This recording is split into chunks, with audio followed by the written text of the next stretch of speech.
Stop everything for a second, because the BAFTA Awards 2026 red carpet didn't just show up this year. It made a statement, argued its case, and walked away knowing it had already won. London felt charged, like the air itself understood that this wasn't going to be a polite fashion parade. This was a night where clothing carried intent, where silhouettes spoke before the people wearing them ever did, and where every choice felt loaded with meaning. It wasn't about being loud for the sake of attention. It was about control, tension, and the quiet confidence of knowing exactly what message you were sending the moment your foot hit the carpet. There was a feeling that something had shifted, not all at once, not in a dramatic explosion, but in that slow, undeniable way where you suddenly realize the rules have changed. Fashion at this year's BAFTAs wasn't chasing approval. It wasn't begging to trend. It was composed, strategic, and unapologetically self-aware. Some looks whispered and pulled you closer. Others stood their ground and dared you to look away. And somewhere between restraint and spectacle, the night found its rhythm. Paul Mescal and Gracie Abrams embodied that rhythm perfectly. They didn't arrive trying to dominate the room. They didn't need to. There's a certain confidence in knowing that subtlety can be more disruptive than excess, and that's exactly where they operated. Paul's tailoring read classic at first glance, but the closer you looked, the more intentional it became. The lines were clean, but not rigid, structured yet relaxed, as if the suit itself understood that it didn't need to prove anything. There was no ornamental distraction, no unnecessary flourish. It was the kind of elegance that feels almost private, like you're catching a glimpse of something meant only for those paying attention. Gracie, on the other hand, brought a different energy without ever breaking the harmony between them. Her look felt like a story unfolding slowly, dark, romantic, layered with detail that revealed itself in fragments rather than all at once. The embroidery didn't shout, it lingered. The open back wasn't a gimmick, but a deliberate contrast to the softness everywhere else. Together, they didn't match in the obvious way. They complemented each other in tone and intention. He was restraint, she was narrative, and that balance made their presence feel effortless, almost accidental, which is usually the clearest sign that nothing about it was accidental at all. Then came the quiet gravity of royalty, and with it, a reminder that fashion can be a long game. Princess Kate stepped onto the carpet with a composure that felt almost disarming. The gown appeared gentle at first, soft color, fluid movement, but it was anchored by a single, deliberate choice that changed everything. The deep-toned belt wasn't just an accessory, it was punctuation. It grounded the look, added authority, and made it clear that this softness was intentional, not passive. Prince William's appearance alongside her reinforced that message without ever overpowering it. The richness of his jacket echoed her look in a way that felt instinctive rather than planned, as if the coordination had happened without discussion. Nothing competed, nothing clashed. Their presence didn't demand attention, but it stabilized the room, like a quiet center of gravity. It was diplomacy expressed through fabric and proportion, and it worked precisely because it didn't try too hard. The confidence came from understanding the optics, the history, and the power of understatement. Tilda Swinton, as expected, existed entirely outside of comparison. While others dressed to be admired, she dressed to be considered. Her look wasn't about beauty in the traditional sense, it was about form, shape, and the conversation between body and garment. The silhouette felt sculptural, almost architectural, as though it had been designed to hold space rather than decorate it. Color played a psychological role rather than decorative one, reinforcing mood instead of chasing drama. There was nothing extraneous, no sparkle begging for validation, no excess layered on top of concept. Everything about the styling reinforced the idea that this was a complete vision, not a collection of trends. When she moved, it felt less like walking and more like installation art in motion. She didn't need to compete with the room because the room adjusted itself around her. That's the kind of influence you can't manufacture. Kerry Washington brought a different kind of power, one rooted in authority rather than experimentation. Her gown carried weight without heaviness, depth without darkness. The color absorbed the light instead of reflecting it, creating an effect that felt controlled and deliberate. The floral detailing across the bodice added texture, but it was sculpted rather than ornamental, giving the look dimension without softness overtaking strength. The structure of the skirt reinforced that balance. It moved when she did, but it never lost its form, never collapsed into chaos. Everything about the styling supported the gown instead of competing with it. Hair pulled back, jewelry kept minimal, focus maintained exactly where it belonged. This wasn't about spectacle, it was about presence. The kind of presence that doesn't need to announce itself because it assumes you're already listening.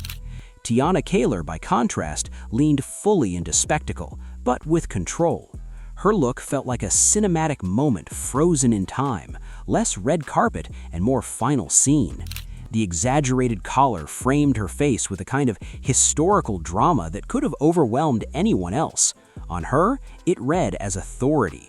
The deep, saturated color carried a regal weight, and the way the gown moved behind her felt intentional, rehearsed, almost choreographed.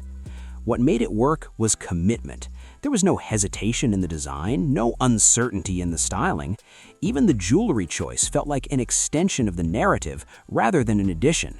The look didn't wear her, she commanded it. It was a reminder that theatrical fashion only works when the person inside it understands how to direct the drama instead of getting lost in it. Sadie Sink played with contrast in a way that felt refreshingly intelligent. From the front, her gown whispered softness, light color, clean lines, and almost fairy tale restraint. It was the kind of look that could easily fade into the background if that's where it ended. But then she turned, and the entire story shifted. The open back cut deep, unexpected, and sharply modern, transforming the gown from sweet to striking in a single movement. That reveal worked because everything else had been held back. The color, the structure, the lack of embellishment all served to amplify that one bold choice. It was tension done right, proof that edge doesn't need to scream to be heard. Sometimes it just waits for the right angle. Emma Stone's approach was almost surgical in its precision. In a room filled with elaborate silhouettes and dramatic gestures, she chose discipline. The gown relied on cut rather than decoration, using negative space with intention instead of shock value. The halter neckline created clean lines that drew the eye upward, while the column shape elongated her frame without clinging. There was nowhere for the design to hide, which is exactly what made it powerful. When a look is stripped down to its essentials, every choice matters. Her styling reinforced that clarity. Nothing added for the sake of excess, nothing distracting from the structure. It wasn't loud, it wasn't flashy. It was confident enough to let the craftsmanship speak for itself. Ayo Edebiri arrived with the energy of someone fully aware that this moment mattered. Her gown felt like it had just been caught mid-motion. The dramatic flare at the hem gave the impression that time had paused just long enough for the cameras to catch her turning. The deep color choice amplified that sense of movement, absorbing light and giving the fabric a richness that photographed beautifully. What grounded the drama was the balance in the design. The bodice remained clean and controlled, allowing the skirt to carry the spectacle. There was no overcrowding of ideas, no unnecessary embellishment. The shape itself told the story, making everything else secondary. It felt like a declaration, not just of style, but of arrival. Timothée Chalamet and Kylie Jenner brought a study in contrast that somehow landed in harmony. His look leaned into classic tailoring, stripped of nostalgia and excess. The all-black palettes sharpened the silhouette, turning traditional formal wear into something lean and modern. There was intensity in the restraint, a quiet confidence that didn't need ornamentation. Kylie's vintage Mugler moment answered that restraint with unapologetic structure. The gown didn't ask for space, it claimed it. The sculpted bodice and dramatic neckline created a sense of power that felt engineered rather than styled. Her hair and makeup choices understood the assignment perfectly. Nothing interfered with the architecture of the dress. Together, they shouldn't have worked, but opposites, when calibrated correctly, don't clash, they amplify each other. Rose Byrne delivered one of the most quietly effective looks of the night. Her gown didn't rely on shock or excess to leave an impression. Instead, it glowed softly, the color choice alone setting it apart in a sea of darker tones.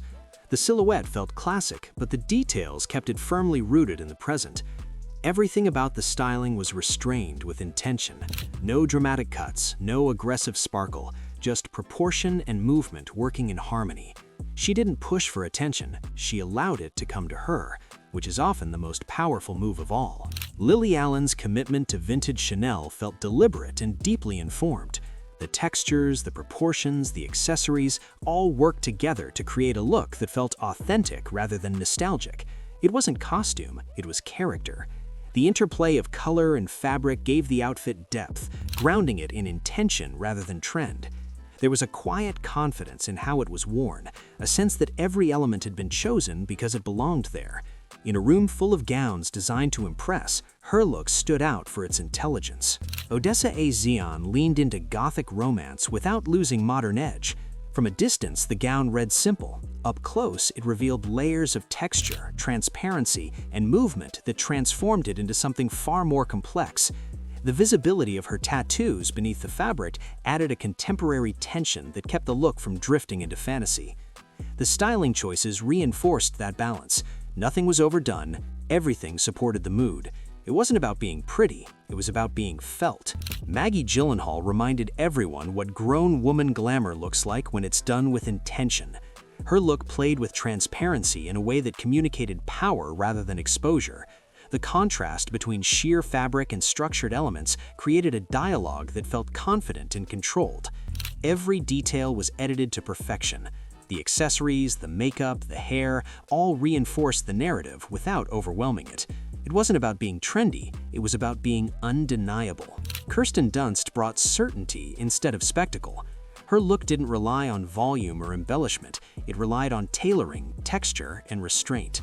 The openwork detailing added depth without chaos, and the clean silhouette allowed the craftsmanship to shine. Her styling choices sharpened the look rather than softening it, reinforcing the idea that elegance doesn't need to be loud to be effective. It just needs to be sure of itself. Ryan Coogler and Zinzi Coogler demonstrated what true coordination looks like. Not matching, but calibrating. His classic tailoring was elevated by subtle choices that added gravitas. Her look brought texture and modernity without sacrificing strength. Together they projected authority without performance. It wasn't flashy, it wasn't designed to go viral, it was designed to last. Gwendolyn Christie delivered unapologetic theatricality with intelligence. The proportions, the structure, the commitment to concept all worked together to create something unforgettable. This wasn't about fitting into the night, it was about expanding it. Every element of the look reinforced presence. Nothing softened it unnecessarily. It was bold, confident, and fully realized. Zhao Tao proved that color alone can shift the energy of a room. Her choice was fearless in its simplicity. The silhouette stayed restrained, allowing the color to do the work. There was no clutter, no distraction, just confidence radiating outward. It felt modern, intentional, and self-assured. The kind of look that doesn't chase attention because it knows it already has it. Kate Hudson closed the night with a look that felt like a final note played perfectly. The contrast between the structured leather bodice and the flowing skirt created tension that energized the entire silhouette. The monochrome palette felt graphic and deliberate rather than safe. Her styling choices reinforced the balance, allowing the look to feel polished without being precious. It wasn't just a great outfit, it was a moment.